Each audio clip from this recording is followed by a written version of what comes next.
Hello, Christian Livingstone here. It's almost May 1st, 2024, and this video is going to involve welding, and oftentimes they do. The ones that I do involve TIG welding, but this is going to be a different process. I bought a cheap YesWelder 135 Flux, and that is flux core. Just an inexpensive inverter, flux core MIG welder, and you know, normally I kind of went, ew, yuck, you know, 120 volt only, flux core only, ew. But and it was $119. Thank you, China. And I'm really impressed with it, and I'm not compensated. You're not going to find any links, you know, to buy it off Amazon down below. My YouTube channel isn't monetized, you know. Those guys can't pay me without getting in trouble, and I don't want them to get in trouble, so I don't have an SSN or TIN.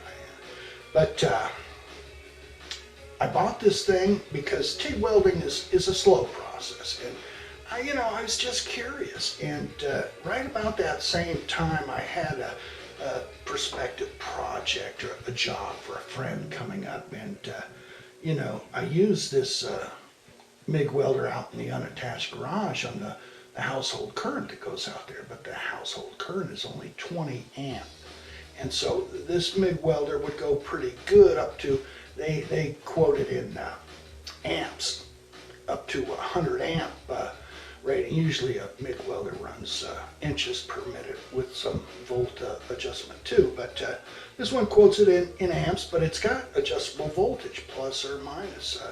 So, you know, it doesn't give you the number. So, you know, it's a little different than a typical MIG welder, but it gives you the true adjustability, just like a MIG welder. You want a MIG welder with both of those knobs, and this one's got it.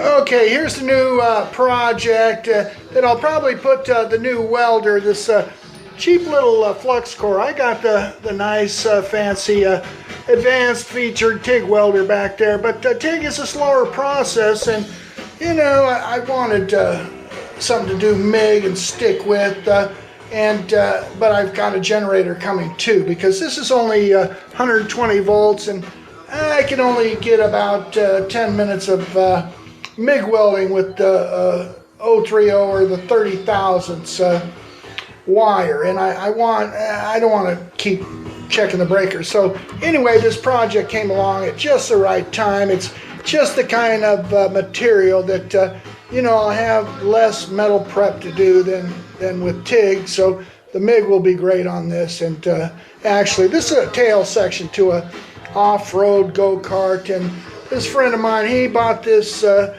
big heavy-duty transaxle, and it's got the disc brake and the caliper and the pillow block bearings, and you see those bearings are flanged bearings, so there's nothing I can really use off of this old swing arm tail section, except maybe the brackets where the swing is actually swinging from. But also right there's a shocking mechanism bracket. Those are the four little things I'm going to use, those brackets. We're out in an unattached garage, and that runs a lot more wire out here, so it's more prone to popping the breaker, and I don't think anybody, the landlord's going to want to pull a heavier wire or put a heavier breaker. So I'm just getting this Smart Power generator sent to me because it has a max output, a startup or surge output of 4,400 watts, but its actual running is 3,300 or 3,400. But the key is it's got the two 120 volt 20 amp circuit output, but it also has one 30 amp circuit on 120 volts. So I'm guessing it'll run this without any hiccups as long as I want. And so that's what I'm going to use primarily for this job here. Previously, I've done stuff in aluminum welding with the TIG welder, AC/DC, and I dig that. It's an Everlast. It's advanced featured. It's a 210 EXT. I dig it, but I want a more, you know, ranch welding type process just to save me time, and it'll make jobs like this a lot quicker, I'm guessing. So anyway, I just wanted to capture this before I start, you know, cutting things off, and so it creates a pretty good context. This is the very beginning, and like I said, the generator hasn't even got here yet, but I'm going to do some of the planning and layout with the material, and just reproduce this. Now this axle is wider than this one, so what you're seeing is going to be wider. The new one's going to be wider, and the guy wants the tail section to be longer too. He wants the motor to mount in such a way that the chain line is at a different angle, so it's going to come out another foot, just because, I don't know, he seems to think the torque converter needs a different angle. I don't know, maybe the powering side of the chain versus the idling side. We'll see. And but no, I think I can get all the planets in alignment and make it stronger, because you can see this has been patched up and scabbed together a little bit, so we're just gonna reproduce it and make it obsolete. So, you know, out in the garage, it would throw the breaker if I tried to go beyond the 100 volts or so for any length of time. It wasn't the duty cycle timing out. The duty cycle's quite good on this thing. Really surprisingly, 60% at max voltage, and I never hit that. All right, look what showed up. Whee! The generator. And it looks in perfect condition from the box, pretty much. I'm sure it's going to be delightful inside, no dings or nicks. But yeah, it showed up right on time. I'm just starting to get this project going for this tail section to the go-kart, blah, blah, blah. So I'm going to try to rely exclusively on that small 120 volt YesWelder and this generator for this project. Of course, I've got my TIG welder ready to take over if need be, but no, I'm going to try to do it all. But I would trip the breaker if I tried to do too much, so I bought a Smart Power generator, one that was only $339, clean power. Inverter, clean power, so it can run that stuff, and so I could go beyond, you know, the limit that I was having in the garage. And this project, a friend has a off-road go-kart that you know, needed some attention, and he bought a new axle for the rear with the disc brake, and it was bigger, it was heavier, it was better. And he comes over with this go-kart buggy on the back of his truck, and this brand new big beefy tail section axle, and I said, yeah, well, yeah, okay, because I just got this welder combination. I thought, okay, yeah, that'd be perfect. TIG welding, I wouldn't touch it. Now, he works in ag and has access to a lot of cast up, galvanized stock, like angle iron, and that's what he brought me to use, primarily 3/16 angle iron galvanized. And you know, TIG hates galvanized too, but the MIG process is much better. Okay, there it is, tacked up a lot quicker on MIG than TIG, and I could have gone a little hotter on those tacks, but I was playing it a little safe on the 80 amps because I don't want to trip the breaker, and I didn't. But you know, this is certainly adequate for these tacks, and I could probably weld up these joints too. But again, I'm gonna wait for the plug on that generator. I do want to stick with running it off that mostly, but right now I'm kind of waiting for that plug, and so I'll just run it off the house current and play it safe for these tacks. Okay, there it is. It arrived. The package with this little dongle. It was about 20 bucks, and it's going to convert that 30 amp outlet on the generator to the typical plug style for 120 volts. So I'll be able to use the welder on that 30 amp circuit, not worry about you know, having enough juice or stressing anything, and that's what I'll do. Okay, there it is, and the first weld and off the generator on the material that is what I'm going to be using it for. It was at 95 amps, and I increased it 1 whole volt. It'll go up 3 volts extra or down 3 volts compared to the wire feed speeds.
Take that for what it is. You know, the more volts you add, probably has more draw on this thing, but there was no breakers popping. You know, you could hear the motor working a little bit, but that's fine with me. I don't care.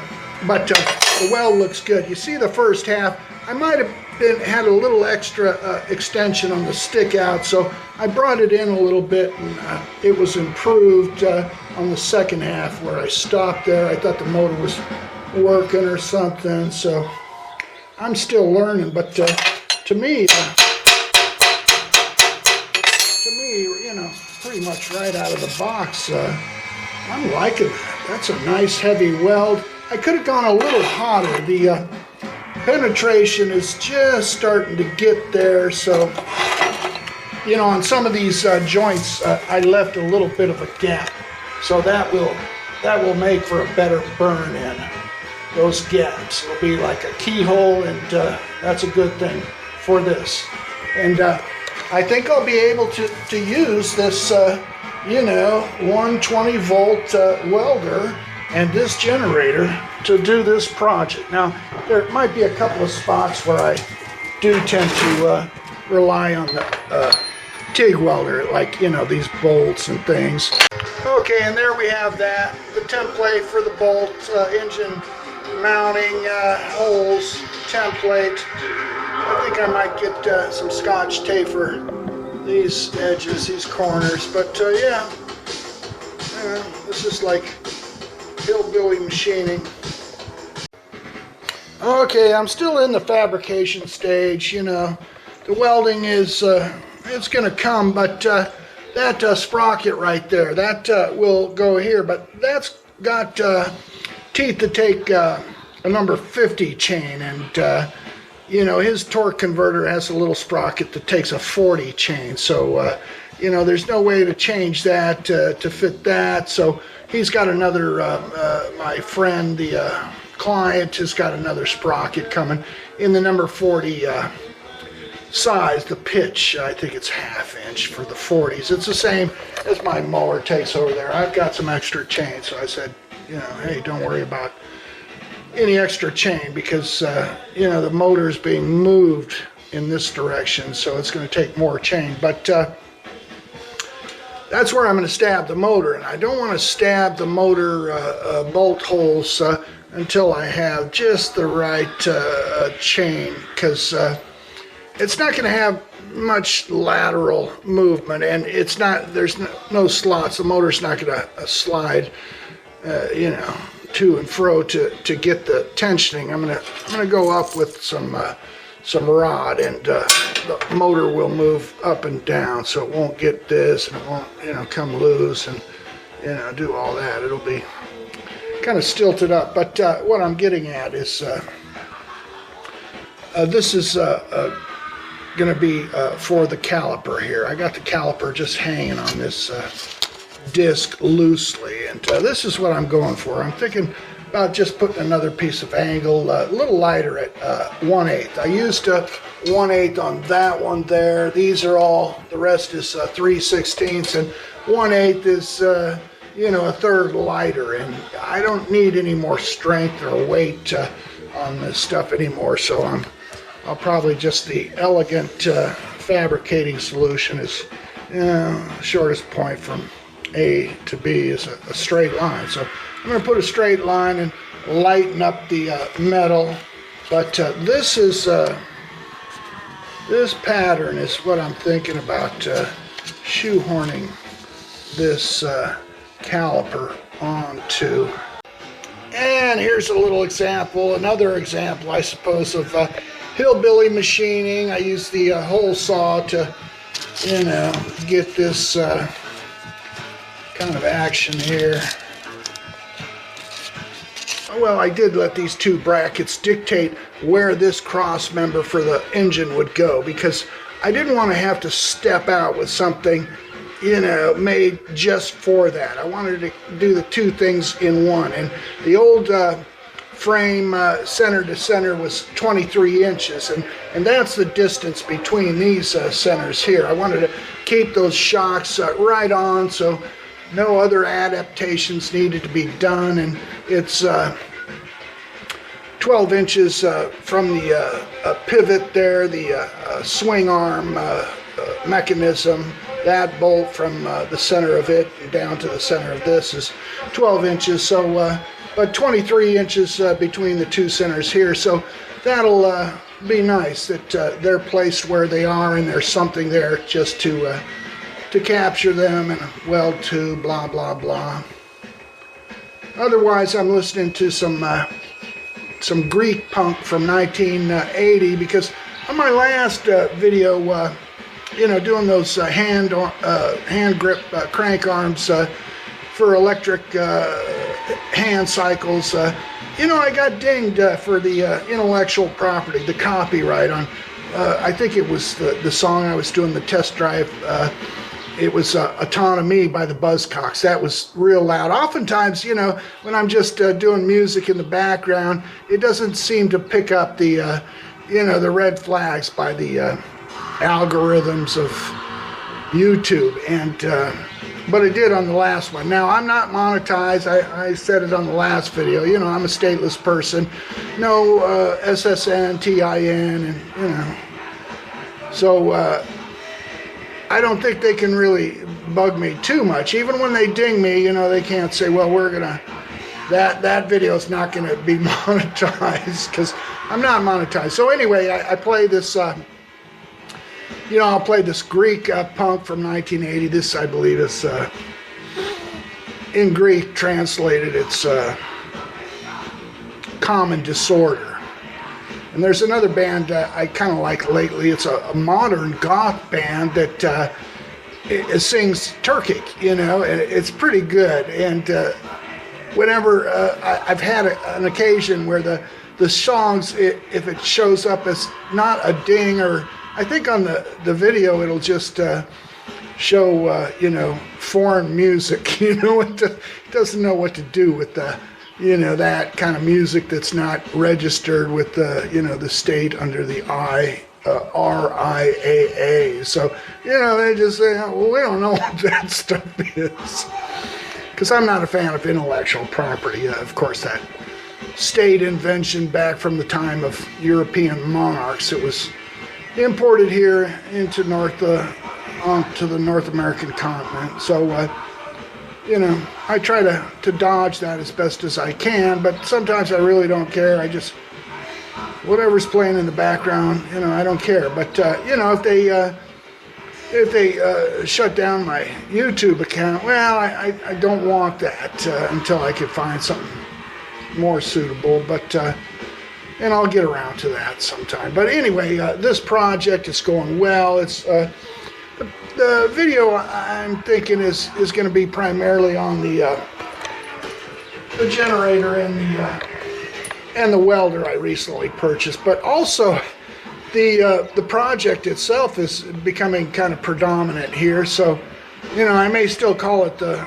Predator and the PowerSmart generator and the YesWelder, you know, play well together, but you know, the underlying theme I think is still going to be a project here, because I'm having fun. This is much like the you know, the millwright work I used to do you know, years ago, and I did enjoy that work, and it's the same kind of heavy structural stuff, and you know, power transmissions and things like that. So you know, my sister was here. She just moved across the country with her family, and she has a boy that's apparently pretty bright, and he's thinking about going into, you know, some STEMs college courses, and you know, he's a little wondering and worried.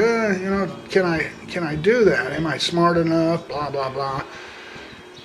So maybe this video will have something for him. He'll see this stuff, because, you know, he is an engineer. If he's going to be a structural engineer or a mechanical engineer, you know, he would be, you know, drawing up plans on stuff like this. And, you know, I used to be able to read plans. I'm no engineer, machinist, or anything, but, you know, I learned a lot doing millwright work, and, you know, this might kind of pique his interest, you know.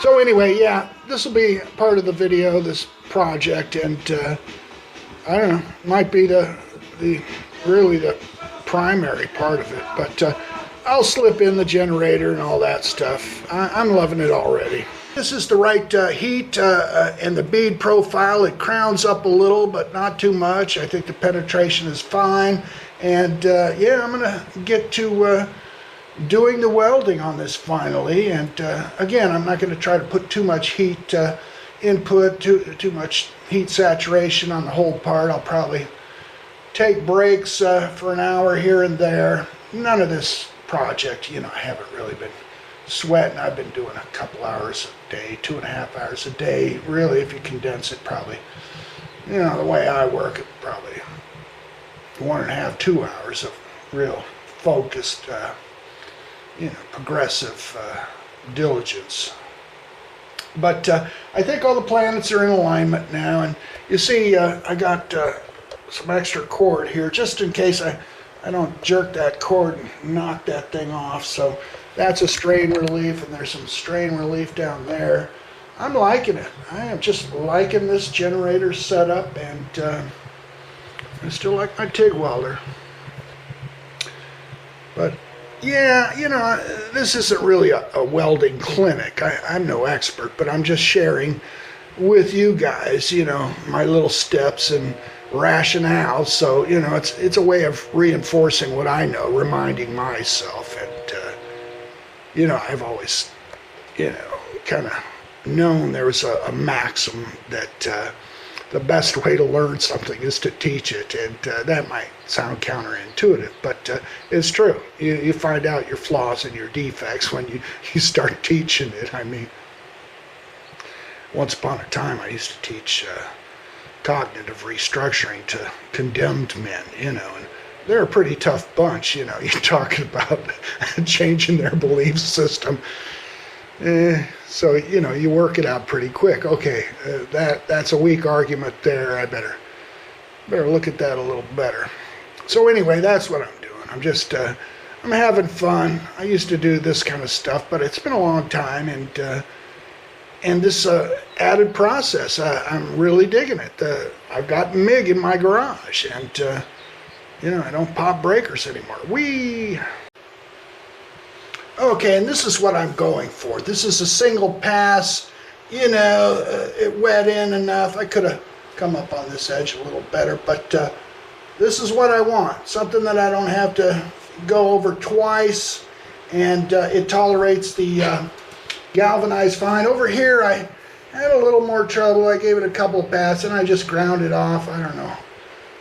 I changed the wire speed, I believe, to 75, but that's what I want, you know, on top, under, around. I did some under, it was about the same. Now this is a TIG weld. This I put on here just to stab that disc brake, and I think I had to go 2 passes on this because that yellow fuzz was kicking up, and I put a quick grind and then redid it. And I don't want to have to do that. I just want single passes, easy peasy. And I think I'm getting there. Minor adjustments. Now, I'm not seeing as well as I used to using this lid. This is auto darkening. It's auto shading as well. This was a good lid for me for 5, 6, 7 years maybe, but it's starting to fail. It's started to fail in the past. I've changed batteries. It flashed me. It just isn't as consistent as it used to be, and so I reverted to my fixed shade. That's a gold shade. It throws a blue tint underneath, and I forget what shade it's fixed at, 9.5, 10, 9, I don't know what it is, but it looks good under the hood. But still, you know, with all that smoke and fume, I'm not used to that, you know, because I like TIG. And so, you know, I'm not seeing, it's not quite as convenient as this. This one's going in the trash. I mean, I'm done with it. I'm not going to fiddle with it. Like I said, it's been good for a while. I'll save the headgear. I put some Lincoln headgear or Jackson, I forget. There's a particular headgear that I like, and I'll put it on just about any lid I get. But I'll get another Antra and be happy. And they're inexpensive too. Otherwise, I turn the fan around so it suctions away instead of blowing the smoke into me. It draws it around and circulates it out somehow, but it seems better. So yeah, it's going pretty good. I'm going to take a little break.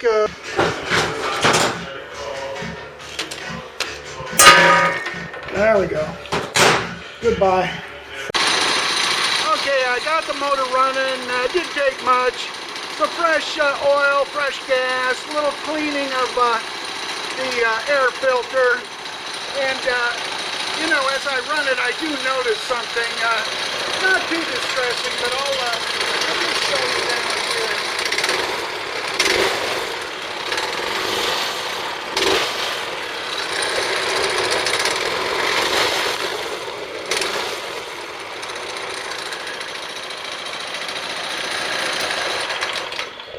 I thought I noticed a little flexion, and you know, I think I mentioned it at the outset that you know, this material is angle iron. It was brought to me, and it's what I have to use, and I think it's adequate. I think it's fine. I mean, ideally, I would have chosen probably square tubing to, you know, do it from, you know, just scratch, fresh, brand new metal. But this is being reused, and I mentioned that the tendency with angle iron for the flexion is to twist.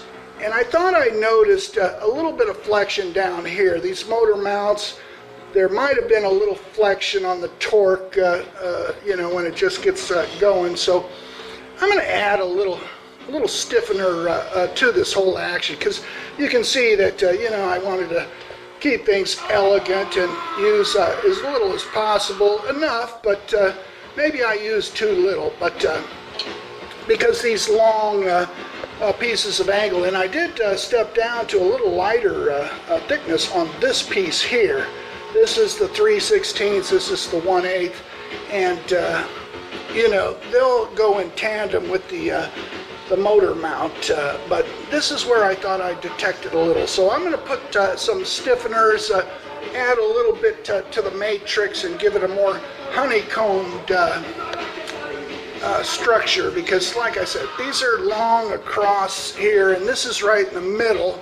So if there's going to be any twisting, flexion, it's going to be right about here. And I thought I detected some. Now, the same tendency is here with these, but these are a little closer to the corner, and the corner extends a little beyond. So I think this is safe, but still, with this in mind, I think I'll add something that does both. You know, because this could have some flexion with all the you know, swing arm. There's shocks to be fitted up here and stuff. But, you know, if I have something shooting down here, tying all three of these together, I think it may just make it, you know, rock solid and elegant too, because it'll be a little more than just enough and make it, you know, that much stronger. I mean, this may be fine. Maybe I'm just hallucinating and reading too much into it. Okay, I still got it clamped down, and I did all of the little seams and joints other than the two long ones. Those ones I'm going to do in a particular fashion, but I want to just kind of double check. I let things cool, done them in a couple of segments of cooling, and I just want to double check and see if we're moving in the right direction for that, compensating for that heat distortion. Let's see if we can get a preview on if that clamp is compensating, or if I need to you know, give it more going into those long seams, or less, or maybe it's flip things. Maybe I need to go over to the other side now. I got this. Let's find out. All right. We're at about 3 3/4 and 3 3/4. They look equal. 3 1/4, 3 1/2. Yeah, I think I'm gonna leave it there for those longer seams. But do the backstepping technique, and you know, I took the chipping hammer and peened the welds, you know, quickly to, you know, I've never had to use that technique before, but you know, I'm using just about everything I know how as far as clamping and peening to compensate for that, because you know, my tools and space here, and you know, this table, it's kind of limited, so I'll do whatever I know how to do. And so a little peening helped. Apparently we came down a 1/4 of an inch over here, and maybe another 1/4 of an inch or more on those longer seams will be locked in. Remove the clamps except for this, just as a way to you know, put everything on balance. It's those 4 nuts under the bearings. I ground those at the heads, so that's a good baseline for, you know, what's even and steady back there.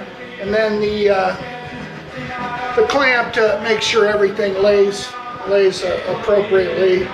And I'm pretty happy with the result. The result is, you know, this table's got issues, but and the ground too, but this looks like 1 3/4, and this looks like 1 5/8. So we're there, man. We're 1/8 of an inch off. So I'm happy with that. The planets have come back into alignment, and I'm savoring this again, you know. And I mean, literally, I went inside and made me a nice omelet with grilled sausage, onions, and mushrooms with some Colby Jack cheddar shredded in there, and yummy 3-egg omelet. So I was literally, you know, savoring, because, you know, the food, but I was savoring this because, you know, I lingered. I wasn't in a hurry, and yeah, it's good. I am savoring right now. You know, not with my mouth on this, but just hanging back and not in a hurry, not anxious about, oh, is it gonna turn out? I think this is now the elegant solution. At first I thought, you know, less would be elegant, and it might have, but elegant in the sense that enough. You do enough. This, without these two pieces and this boxed in on each side, it wasn't enough. You know, that's not elegant. If it's too little, it's not elegant. Just enough, not too much. And so, you know, with angle iron, you know, you got to throw more segments at it. If this was square tubing, round tubing, you know, it might be a simpler design, but with the angle, you know, you have to be more tricky, and that requires more heat input, and that becomes more tricky. So, you know, I wouldn't recommend people doing stuff like this with angle, but you know, if it's what you got to work with, and that's what we had, and it was free, you know, to my friend, and I got some cast-off material as well. Yeah, okay, you know, you're gonna have to put on your fabricating and your welding cap. You know, they're not always the same cap. You know, you gotta kind of have both caps to pull something like this off, and it's looking good. And here's a little wrinkle that I noticed. It's not because of heat distortion, but it might have been, but you know, it looks like I stuck this piece of angle pretty flushly, but right in the middle here, you know, it's kind of skewed. These bolt holes for the motor on this side kind of tend out this way. This one's nice and square, but this one, it doesn't run parallel to them. So the motor going on and off this thing, I did notice, was a little tough. So you know, I'm gonna just bend this up, and there is an ability to do that. A little wavy there with my bends, but getting pretty close.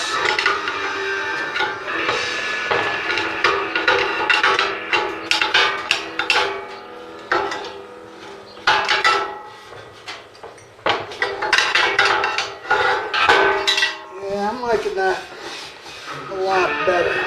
But, you know, if I include this in the video, I might mention to my friend that whenever he's taking the motor off, if he notice it, you know, kind of difficult, because it's pretty tight. I mean, I didn't make sloppy holes or anything.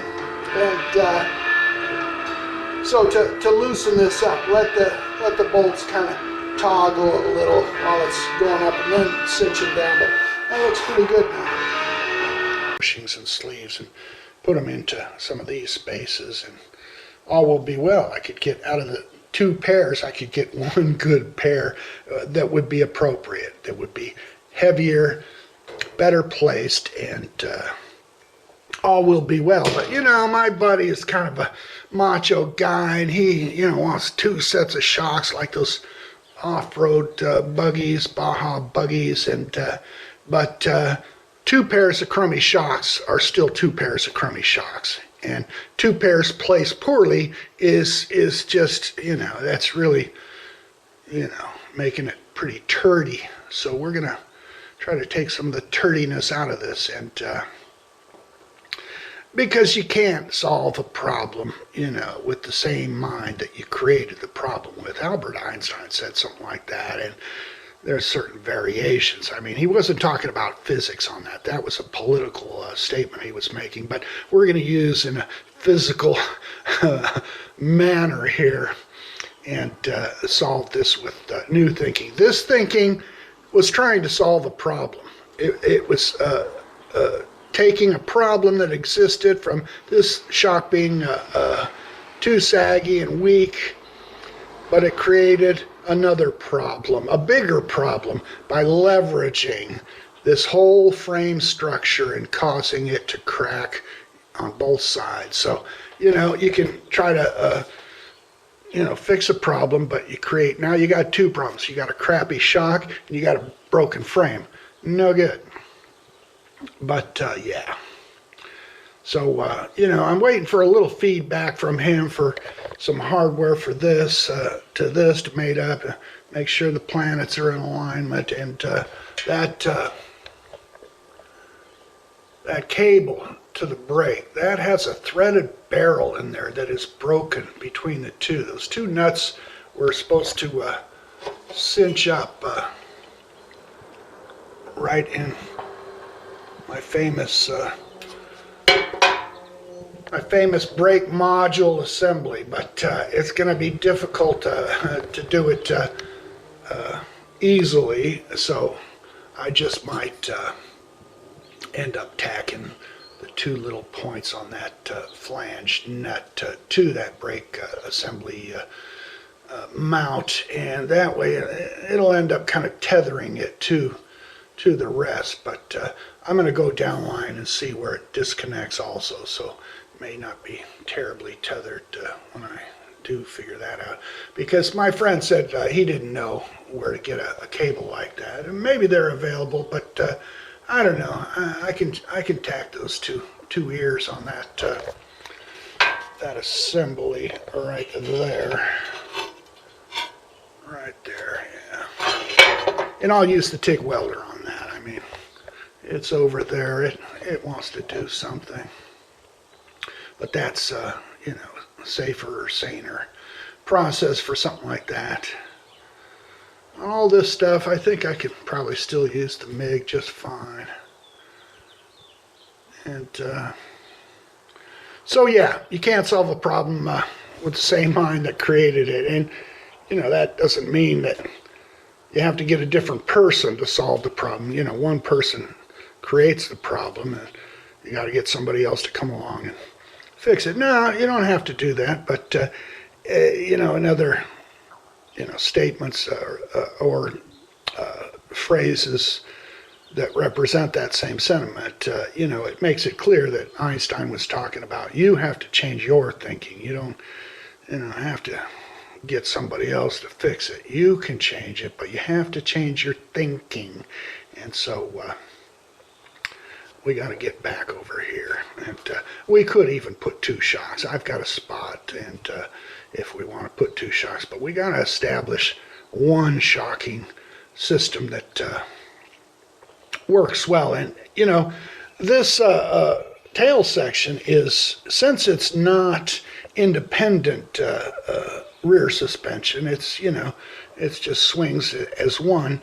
I believe the whole, my friend was worried about, you know, how heavy this is, and you got to get more shocks under there. But this is, I believe, unsprung weight. You know, there's a little tongue weight going to the rest of the frame, but you know, with the rear wheels in the back and the heaviness of this and the motor back here, the tongue so-called weight will be minimal. So it doesn't transmit as much like when somebody sits in this. That's where the weight, the sprung weight, comes in. But initially, when nobody's sitting on it, you know, you won't have much weight back here being transmitted. So since this is largely unsprung, I think, you know, just a heavier coil spring pair of shocks will be great. I mean, I'm guessing these ones, if I cut them and fixed them up, or we got another pair and put them in, a single pair would do just fine, and it would raise up the cart overall until somebody sits in it, and hopefully there'd be more travel length too, and you know, you get a little more bounce and spring and fun out of it. But yeah, you know, one pair of shocks, two, I don't care. You know, if he pays me a little more, I might put a second pair on there, but you know, it's got to be better than, you know, a bunch of old trash. You know, we gotta step up this game. And like I said, I think between the two pairs of shocks, I can make one good pair. But I believe this isn't the pair. But for now, these are the factory, so I'm going to fit them back up into the regular spot and just see, where it's at. It'll be difficult until the tires are here and all that other stuff, and it's on the ground. But as soon as I get the hardware to mate these two pieces together, I'll be able to get back here and feel, about what that spring travel is like, and how much resistance, blah, blah, blah.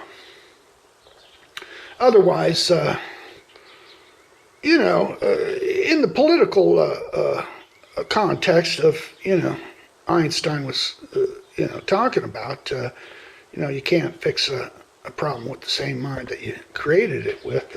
There's some interesting things going on, and I'm going to get a little political here for just a minute. And,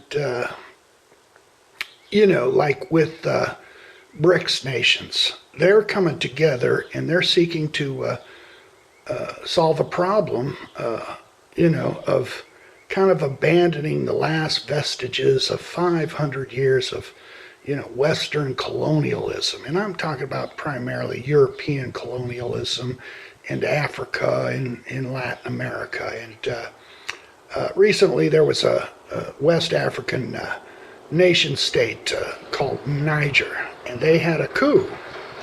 And usually coups are, frowned upon, because their government was democratically elected. It was a former French colony, and the French still had military occupation there, and there's even a U.S. Drone base there with about 1,000 U.S. military personnel. But anyway, previously there was another coup attempt, and the military, backed the government and protected the government from the coup.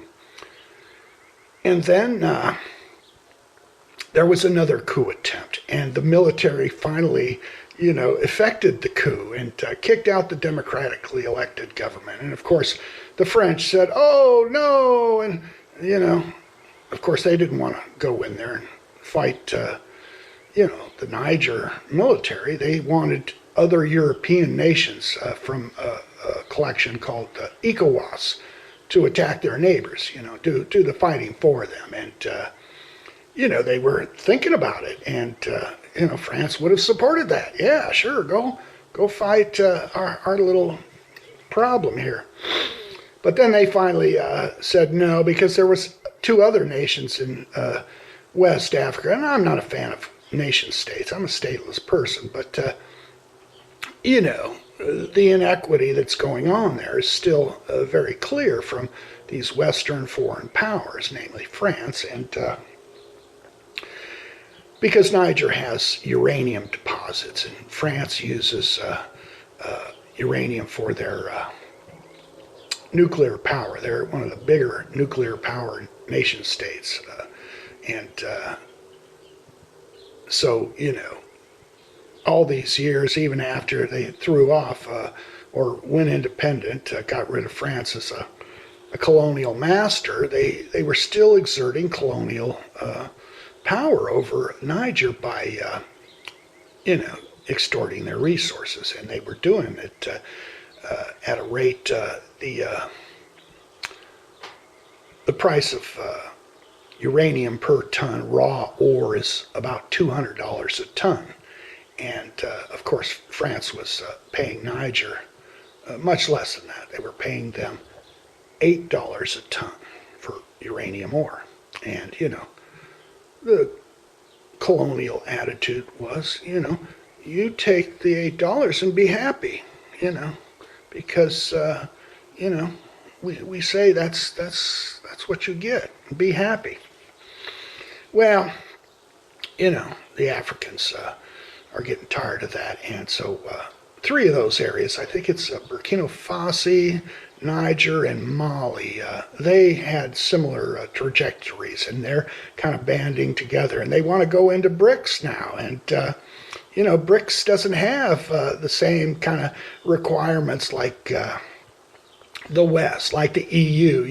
You got to get in sync and change all your laws, to reflect our values. You got to let your children, minor age children, get gender reassignment paid by, extortion from the taxpayers, and, have your little boy turn into a girl, and you got nothing to say about it, parents, and other kind of values like that, and extortion, and so-called Western values. And in BRICS, they say, no, you don't have to change anything. You can be a democratic state, a communist state, something in between, and we don't demand all that. We just want cooperation and trade, and it's not a military alliance. And sanctions. We don't sanction each other. We accept people where they are, and so the BRICS is becoming.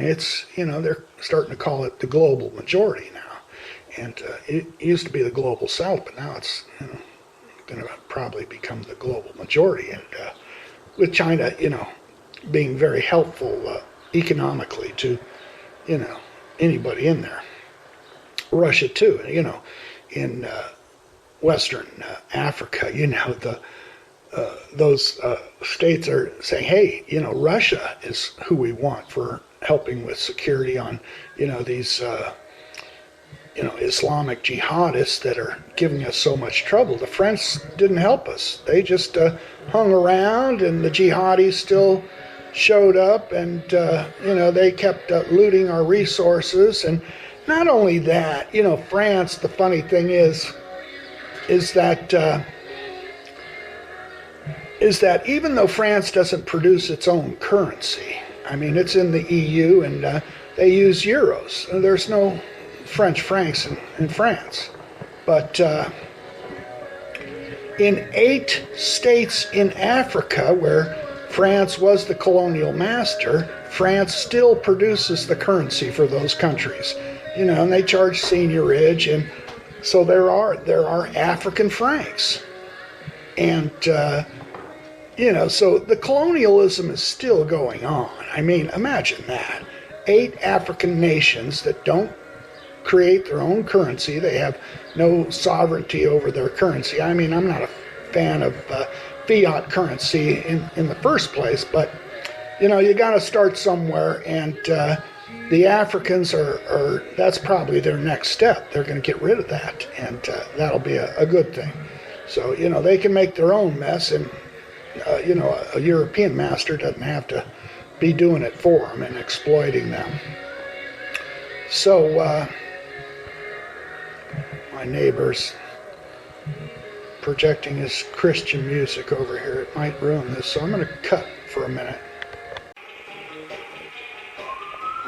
Okay, so anyway, it looks like, there's going to be some good economic things coming for, the Global South, the BRICS nations. The Belt and Road Initiative is really going to, help improve the living standard of a lot of people who have been impoverished for centuries. In Africa or China, so many people have come out of poverty, like 800 million people in the last 10 years in China. So, good for them, And, even though they're a communist state, their economy is capitalist. It's business. They're all about business. They're creating more millionaires than any other place on the planet, and the communist state doesn't oppose that. They're all for it. They want people to prosper, and then they won't rebel.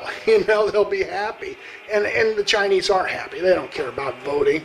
They don't care about any of that stuff. So they got better things to think about. But so democracy isn't working. It's bad. It's just an extortion racket. Anybody that can tax you without your consent, and I never consented. Nobody asked me, do I want to sign the U.S. Constitution? And Americans didn't used to pay direct taxes on their labor until World War II with the victory tax. The income tax was something completely different. That was, income, and the Supreme Court have already stated that the U.S. Supreme Court that, wages and labor are non-taxable. There was only a direct tax was able to be done previous to the Second World War. Was under apportionment. You had to take a head tax and everybody paid the same, but they didn't do that. The U.S. government mainly relied on tariffs and excises, imposts, duties, and income from like stock exchange. That was like rent seekers. They paid tax on their incomes and royalties too. Back to the patents again, those were income, not your labor. So anyway, there's still, a number of nation states that don't have a tax on income or labor. I think most of them are in the rich oil-producing nations, the Saudi Muslim countries. I've only been to one Muslim country, and it had a kind of a divided kind of an attitude. It had Sharia law. It was Singapore, and if you're a Muslim there and you're caught drinking alcohol in one of the hotels, you can get caned or some severe punishment in Singapore. But if you were like me and you're a visitor, actually I was there at even a higher status than a visitor, a tourist, but you can drink in the casinos, and they accept it. Okay, he's not a Muslim, so he's not bound by our Sharia law, and the hotels can serve alcohol, but it's a Muslim country. They actually have Sharia law, and but a lot of those countries, a bunch of mixed different systems are welcome in BRICS, and so it'll be something to see. Okay, there I've been cutting on with the cutting wheel and the grinder, this saddled up section here. I want to reuse this thing. I've cut the grooves, and it's moving pretty good now. But I'll keep banging on it until it drops to the ground. Oh yeah, it shouldn't take much. Okay, one little note here. This little gusset is what preserved this joint, and it curves around, so they got a little quarter saddle behind that. It just wraps around pretty nice, and I think I'm going to follow that or take a note when using these saddles from the bearings for the axle. But I'll trim this down, but I'll come around in much the same way, but I'll trim it down to a V up front here, and take a little off these corners so it notches down in there, and that'll take care of all this, beefing it up. First I'll weld it, of course, then grind it, and then clean up those saddles. And I got two of those things, so they'll both go on the same side. So it'll tie these 3 points in, 1, 2, 3 almost, it'll really make it solid back there. But we don't want to, use this as a lever anymore. Once the shock's up here, the geometry will be better. Okay, I was working on these two odd little pieces of hardware I'm putting together to make that generator sync up with that or uncouple easily. And but my friend came by with some hardware that I needed to mate this up to the tail section, and everything really starts from here. So anyway, I was working on something else, but he came by, and we came to a new agreement. Part of the old agreement, of course, is repairing this, and I've got a solution for it, and that'll be fine. But these shocks were crummy, and we kind of exchanged some texts, and I think he still wants the two shock system, and I like the idea too, but I'm going to cobble together one good pair of shocks out of these two and get it in the factory position, and then after I shore this up with, you know, a gusset saddle back here. This will be an ideal spot for a second shock mount going down right alongside. See, there's the factory spot, but that rail right alongside it is the perfect spot for a second support, for a second shock. And you know, we were on the same page about checking the internet for you know, some shocks. They're cheap and they're good. You know, 13.5 inch long. It's a little longer, so you know, I'll. And this is the one I recommended. He said, yeah, that's the one I was looking at too. And so he's going to get it. It'll be here pretty quickly. I'm guessing he'll put some faster shipping on it, and that'll paste right up here and down along that rail side I showed you. But you know, we need to get one set of shocks on there first to see what the attitude of the whole thing is, and then maybe.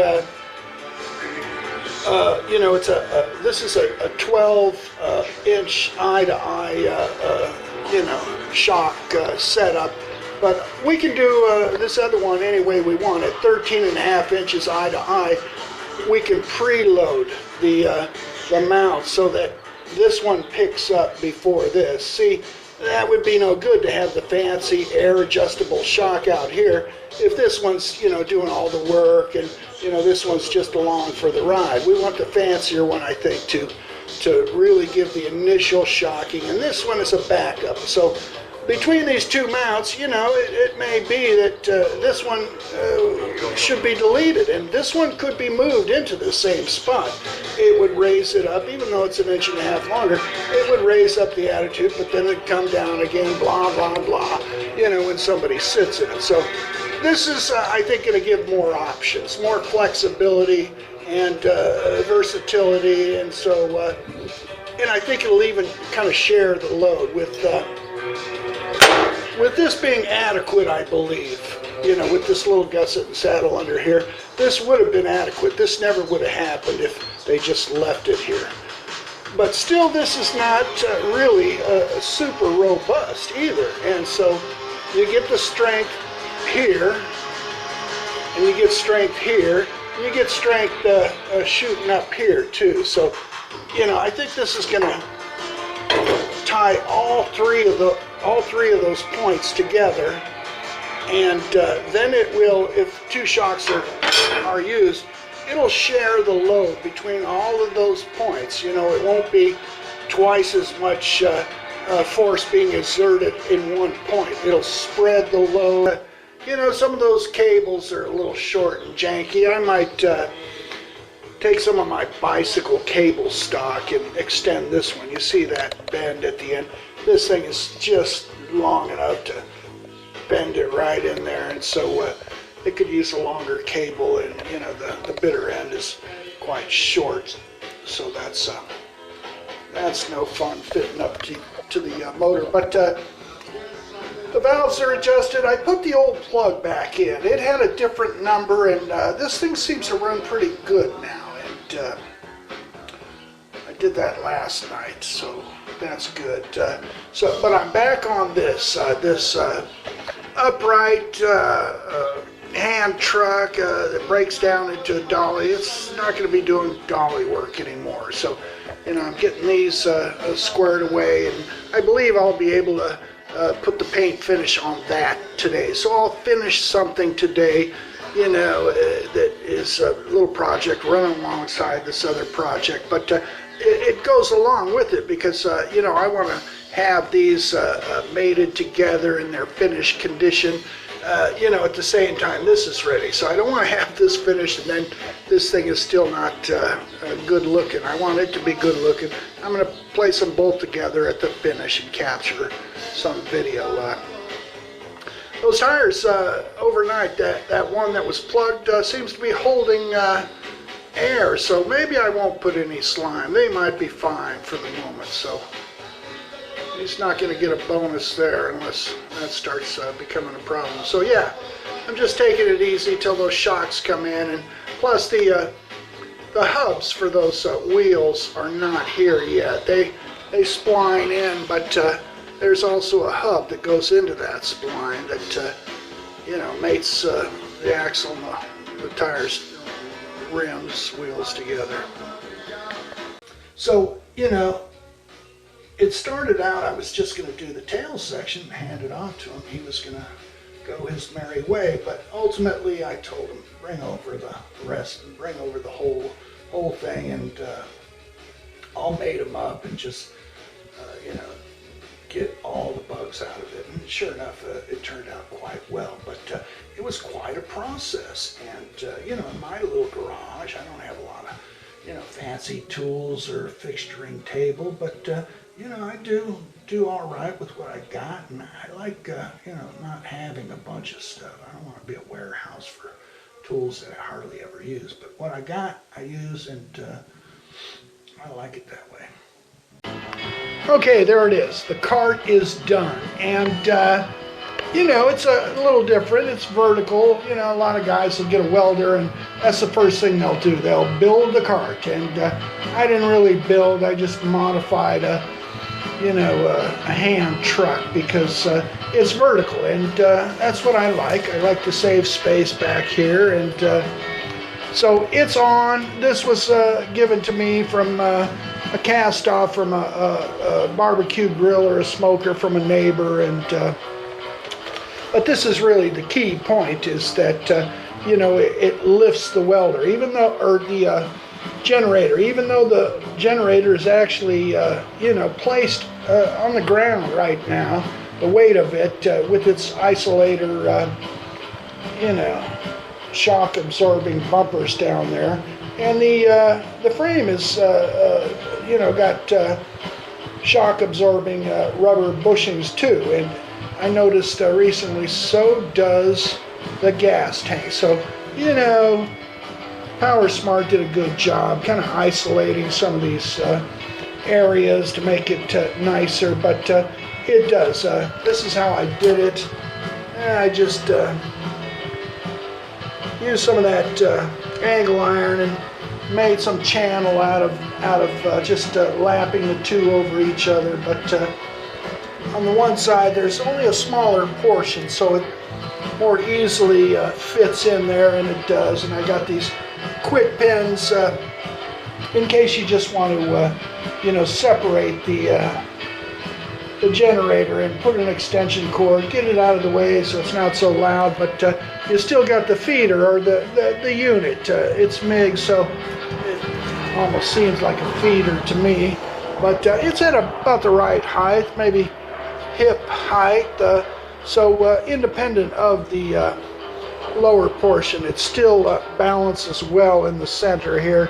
And this is what I did for my latest strain relief on that whip or the MIG gun that did have a tendency to kink up here, so that may help. But just the length of this front section does help support that and create some strain relief. So this is it, baby. This is you know, one little sub project is done, and boy, I'm liking it.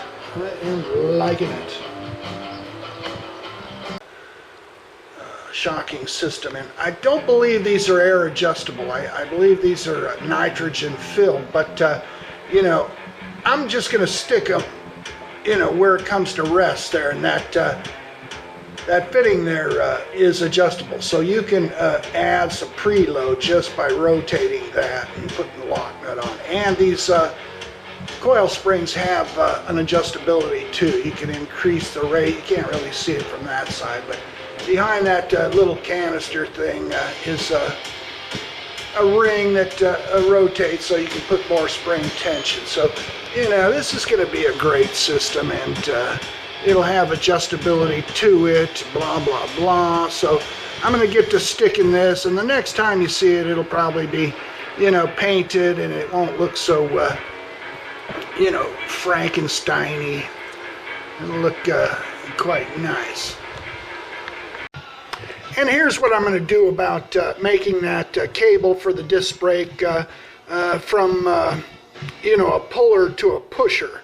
I'm gonna just make a new piece of angle iron for this so-called brake module, and this is where the cable comes to rest when it's fitted up here. And you know, instead of pulling on it, I'm going to set this up a little higher on this a little taller leg of angle iron here. It's a little higher, so it'll sit a little higher, and you know, depending on how I adjust it, I'm going to put a little diagonal action and set a little cam action, kind of like a seesaw.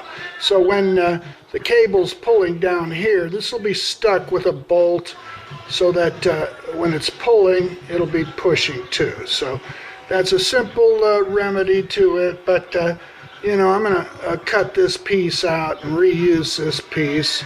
There's only a couple of welds that I stuck it in, so it's not going to be too hard to get out. But yeah, I had to come up with this one a little bit to get that rocker seesaw action. So I thought might as well just make a fresh one, and then some of these holes will go away too, and blah blah blah. So yeah, little setback, but I think the solution isn't too difficult. It's actually kind of elegant, really. You know, in solving that, I don't think I've ever come across a hydraulic cylinder that works this way. You know, mostly all I've had was like motorcycles with the hand lever, and I suppose that does push the lever into the cylinder, so maybe I should have paid more attention. But I thought, oh look, it's just like the old one. It pulls with the cable. No, not so much. Concept, I'll hit the brake pedal. You can see the pads moving, the mechanism moving. These pads are getting a little too close together. I'd have to spread them before putting them on there, but yeah, it works. Now you can see how the puller turns into a pusher. Just an easy pivot point there, like a seesaw or a cam. I'm using my specialized tool here, the pencil, but also the drill bit. And this is really hillbilly machining right here. Ooh, moved a little.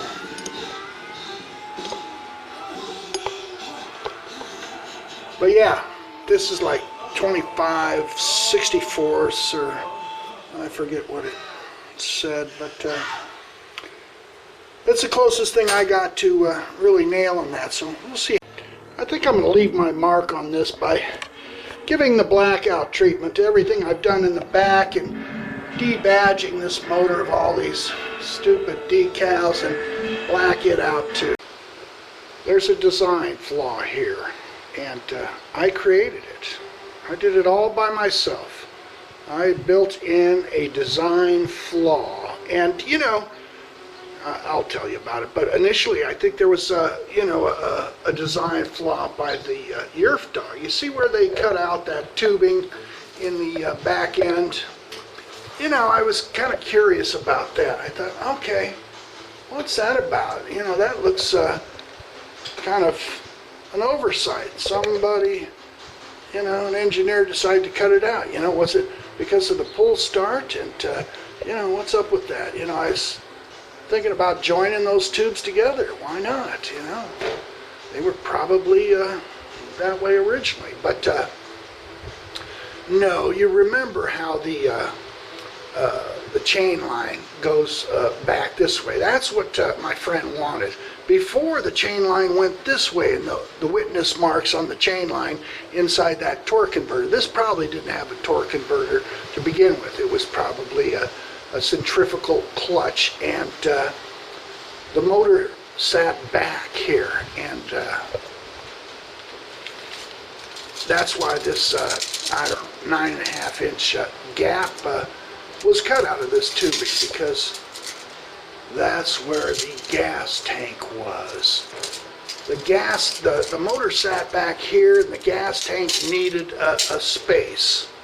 So this powertrain, or this engine might not have been the, the first engine they used, and, this design was already done, and then they started using the Predator motors, and they had to cut this out, But, so the axle was forward more. Now, when my friend brought this whole unit over, it was in the evening, and, I didn't get a real good chance to look at everything or take video clips. I don't think I did, but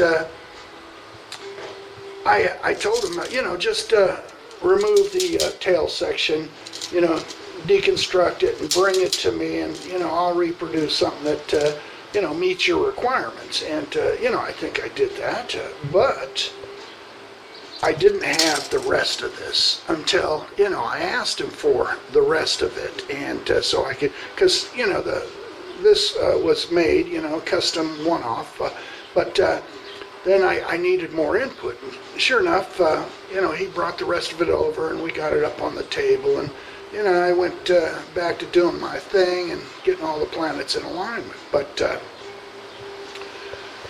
there's something not in alignment, and I'll tell you what that is. But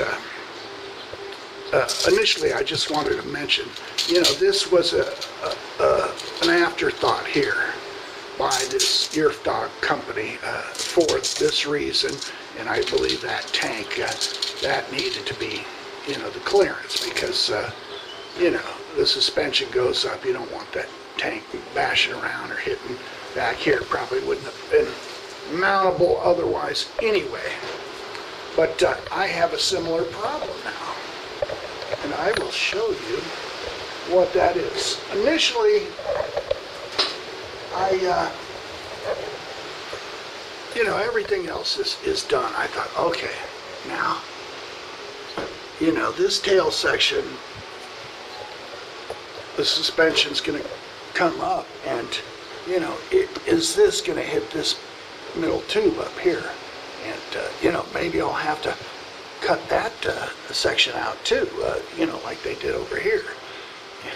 Maybe I can cut this out and weld it back on there so it doesn't look like two oversights. But anyway, I don't know. I'm not so worried about this. That's easy to deal with, if needs be, just cutting out the tube. And you'll still have enough platform back here to, put stuff. And but then I got looking a little closer, and I thought, uh-oh, we got real big trouble in paradise, or, it can be dealt with. But can you see it? Do you see it? There it is. See this? This little kissy. When this comes up, this undoubtedly is going to touch it. It might even dimple this gas tank. And I don't really want that to happen. I mean, this poor tubing's taken enough abuse previously with this whole shock problem. But that's resolved now. But here is that gas tank, and it's the tolerance is just way too tight. And I mean, you might drop this thing down on the ground and jump up and down in the seat somehow to see how close that is. But already I think I'm just going to deal with it, and I'll come back to Albert Einstein in one of his quotes, and it's not a quote about physics, and it's not a quote about individuals either. A lot of people quote it that way, and it's attributed to him. This is how it goes. The definition of insanity is doing the same thing over and over again and expecting a different result. And people quote that, as some kind of a profound quip, but it's not when you're using it for individuals. What Albert Ellis, and it wasn't about physics. Again, it was about politics. But we're going to use it kind of in the physical sense. But because Albert Ellis, that was undoubtedly his thinking. It was about nation states doing the same thing over and over. because, you know, he was offered, I believe, to be the first Israeli president or prime minister, and he declined, you know, rightly so, because what he was talking about, doing the same things over and over again, it's not individuals acting stupidly, doing stuff like that, but nation states, you know, Western nation states doing colonization, ethnic cleansing, genocide, and he wasn't going to go down that road as an Israeli prime minister, the first to inaugurate more of the same, you know, madness, you know, where people are conscripted to go kill other people, and, you know, poor Palestine, you know, the immigrants from, you know, Europe, you know, Jewish immigrants, and, you know, they were looking for a place to go, and even, you know, and Palestine was Arab, you know, predominantly Arab, and some Christians and some Jews, but they pushed the poor Palestinians out of there in 1948, almost, you know, half of them, most of them, and invited, you know, people from Eastern Europe, and, you know, a lot of the Israelis are now, you know, transplants from Brooklyn, New York. You know, they got to go over there and hand it, you know, a set of keys and say, hey, here's a free Palestinian home. Do you want it? Oh, hey, wow, lucky me. Well, where's the Palestinians? Well, they went away. They abandoned the property, or they're dead, or, you know, this is now a Jewish neighborhood. We won't let them come back. So, hey, you're a game. So I brushed off a lot of old skills from years ago when I used to do a lot of stick welding and a good deal of MIG welding too. And but normally TIG is my process, and so I put these units together to see if they play well, and they really do. I mean, I did get the generator to time out the welder when I threw it all the way up into the 135 amp rating, and amped up the volts 2.5 plus or 3 point. It gives you 3 plus and 3 minus, or right at 0. And I always like to throw some more heat at it, and so that's what I did. And here's an example of this galvanized stuff. This is a 3/16 angle. Here's some quarter plate. This is a 3/8 here. And this is me buzzing right into it at that 135. Here's down to 100 amps. And here's a little edge weld, a little petite bead right on the edge there. And I'm really impressed with this. And, you know, I ground and sanded and polished this. I didn't have any etching solution like ferric chloride or anything. So, but I can really kind of make out the weld nugget, and it goes down at least as much as this crowns up. So, you know, it really is impressive. These don't look like 120 volt beads from a flux core welder. They look a lot more potent, and they are. I'm back. The SD card was full, and so that's better now. But yeah, so, you know, not all Israelis are, you know, rabid Zionist. You know, and even Yitzhak Rabin, the Israeli president, he was a you know, a peace president, and in 1995 he was attending a peace rally, and you know, one of these rabid Israeli Zionist you know, zealots assassinated the Israeli president. So, you know, there is a component of Israeli Zionists that are Jews. Now, there are some Israeli citizens that are not Jews. There are, I think, 19% of original Palestinians were allowed to have second-class citizenship as Israelis, but, you know, they can't buy a home in a Jewish neighborhood. They can't marry a Jew. A Jew, you know, cannot marry a Palestinian, bring them into their home in a Jewish neighborhood. And of course, the Palestinians, even Israeli Palestinian citizens, can't drive on Jewish roads in the West Bank and other places. And so, you know, they're not granted full citizenship. But, you know, the government there is definitely Zionist in nature, and they want a pure Jewish state, you know, much like Nazi Germany wanted a pure Aryan state. So it's kind of paradoxical or ironic how, you know, that's come about. But anyway, let's get to the quote of doing the same thing over and over again, expecting a different result. And, you know, I'm going to kind of use that to, you know, point out how I'm going to go about this. And, you know, instinctively at the very beginning, I saw that and I thought, uh-oh, you know, I thought I was being clever by stilting the chain adjustment by having the adjustment be with raising the motor. Because that can't get up into here if that adjustment needs to keep going up. But no, I'm going to resist that tendency. I'm not going to try to move the motor back to get it away from here. And I'm not going to try to, you know, cut any of this port tubing. No, I don't want to cut and hack and weld and, you know, do Frankenstein type stuff to, you know, fix the issue. So what are we going to do, you know, that's not just repetition of the same old stuff, you know? I think I'm just going to remove the tank.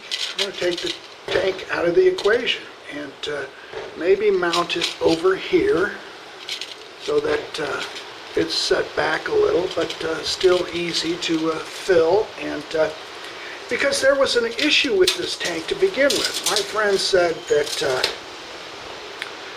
this thing would stall a lot, and he said he was going to try to put baffles in the tank or something because of the, you know, the G forces going around curves or something. And, you know, I don't think that was it. I think that it was that the motor was set so far back here, it bounced up and down so much, it splashed that gas in there like a washing machine, and it would starve the carburetor at times. So just having the motor moved up will, you know, give less thrashing around inside that gas tank. It's super windy outside. The air's moist. I'm not going down to the store to get more hardware today, but I'll still drill those holes on that other rim. But that's what I think I'll do. I'll you know, solve this problem and maybe make it better by I don't know, getting it out of the way for future stuff, because he was talking about maybe a different tank of some kind. And I did look online, and there are a lot of tanks for about $55, and even some that are just like that one there on my new generator, that red one there, that you know, one could go right up top here, but I think I'm just going to move this one and try to mount it elegantly, you know, without cutting, hacking, or welding on the unit itself. I'm preterist in my eschatology. You know, when, you know, ancient Jerusalem was destroyed in 70 AD by the Roman Empire, you know, that was obviously ordained and mentioned by Christ in his Olivet Discourse. He said that, you know, this generation won't pass away until all these things are accomplished. And he mentioned, you know, that Jerusalem would be destroyed right down to its foundation. And sure enough, it was. Before the passing of that generation, it was leveled, and everybody was killed, and except 1 million Jews were taken back to Rome as slaves. And you know, the relief in the Arch of Titus still stands in Rome to this day, and it shows, you know, how the Romans conquered it. You know, it was a 3.5 year long siege. You know, it was a tough nut to crack, but the Romans cracked it, and they, in the relief there, you know, cars drive under it, and you can see the temple artifacts are all being taken back to Rome and blah, blah, blah. So, you know, that was nearly 2,000 years ago that, you know, the judgment happened on that ancient Judean state. And, you know, there was a covenant that said, you know, the Davidic covenant that said the scepter wouldn't depart from Judah until Shiloh came. And Shiloh did come. It was Christ. And he was the rightful ruler, and he was the true Israel. And so, you know, what's going on now, 2,000 years later, the people that are, you know, claiming, you know, we're Jews, so everybody should, you know, vacate except us, and, you know, if you don't, you know, we'll hurt you, we'll push you away, or we'll, you know, make you disappear. And, you know, there's really not a claim there, you know. You know, the promises are all fulfilled in Christ, and nobody else has got any claim unless you're joined to Christ. Okay, here's the shape I was going for, and looks great. It really does. And it's going faster than I thought. I think I'm pretty excited. Is the reason why I'm liking it. The fit is good. And I trimmed it down a little bit, and so everything's pretty elegant. No unneeded metal is going to be used, I think. Blah, blah, blah. But this will cradle the gas tank under there, and I'll weld to the cradle, not to the gas tank, because welding gas tanks are a problem. But not this. And then it just bolts up real easily.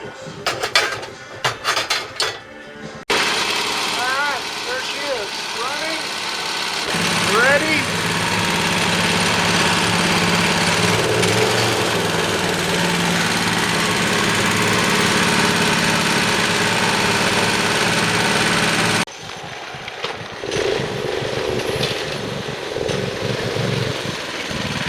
Whee!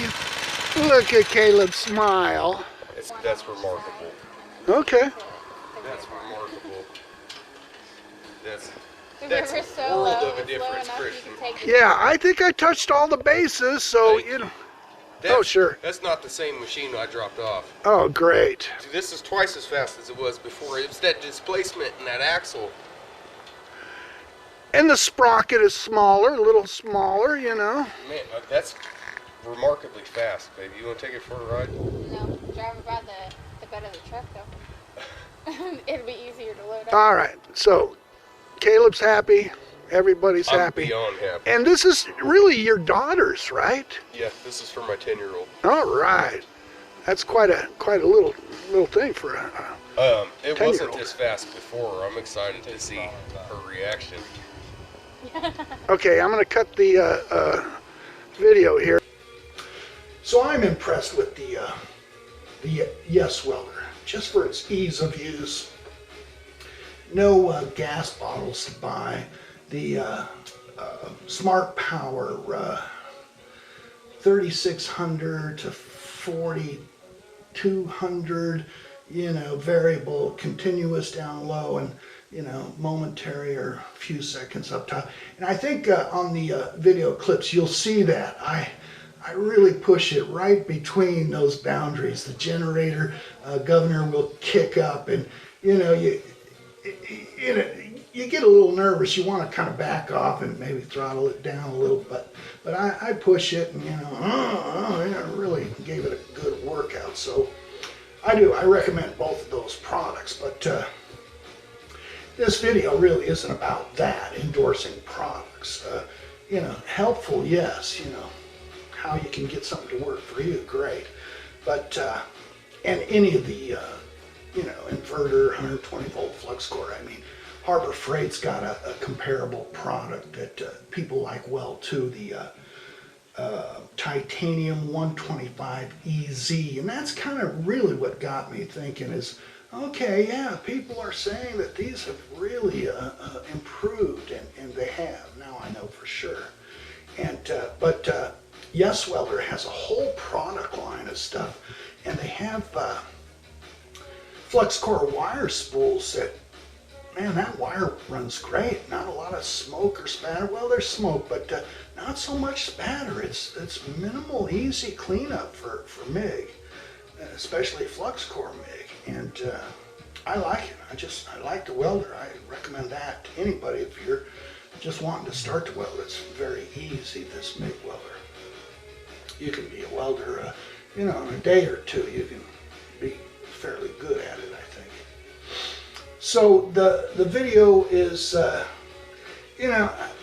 thought this was going to be about the welder and the generator primarily, but I think the project overtakes the video. You can judge where that happens, but I did. I said, no, I don't want this to be a welding clinic or anything, and before you know it, I'm doing a welding clinic. So, if you want to get a few pointers from me, I'm not a super expert. I used to do a lot of millwright work, and I think I'm fairly competent in welding and fabricating, metal finishing, but you can be the judge of that. I don't care what you think. But I'm just putting it out there. I have a sister who has a son who might be going into engineering and, mechanical engineering. And this kind of stuff is right up his alley, because that's what engineers do. They draw up the plans for people to, build stuff like you'll see me doing with the new retrofitted, enlarged, improved tail section. And it really improved that. My friend, the customer, really was blown away, and for good reason, because previously he had the chain going to a torque converter, and the chain was going kind of opposite how the torque converter likes. And he said that was a problem. He said this is his third torque converter. He says, no, it's not as good going that way. And so that's what we did. We moved the motor forward, brought the axle back so it draws from a different direction and more normative, like a motorcycle, mini bike, go-kart normally does, but it wasn't that way before. So, and he said, yeah, it's twice as fast now. It's what he thought. So what he thought would improve it, and sure enough, it apparently did.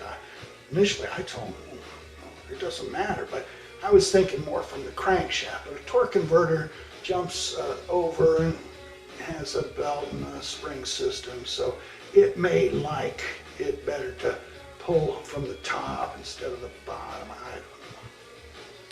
But it was a great project, and his wife showed me some video clips of them out on the range there with all the kids running around and all their little motorized vehicles. And my buddy said, he got that thing up on two wheels and almost rolled it. It has a roll cage, but they run things hard and rough, and they're having a good old time. And the suspension is, really beefed up. We put dual shocks going down.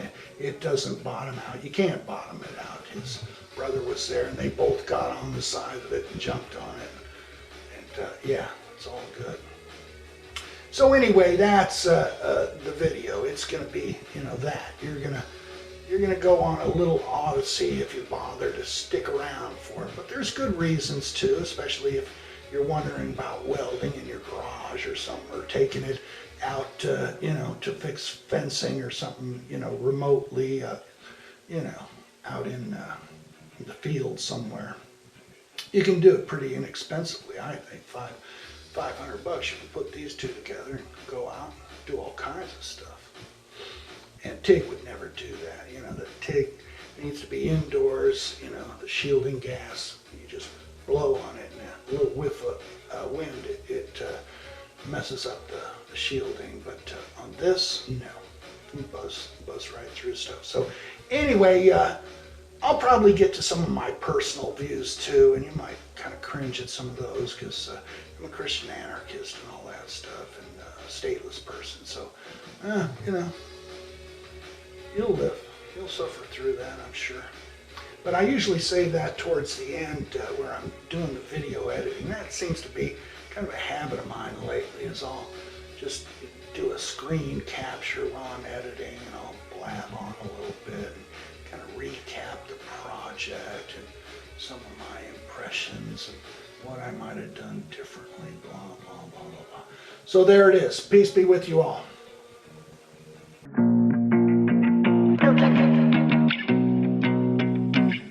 Lord's vibe is so good.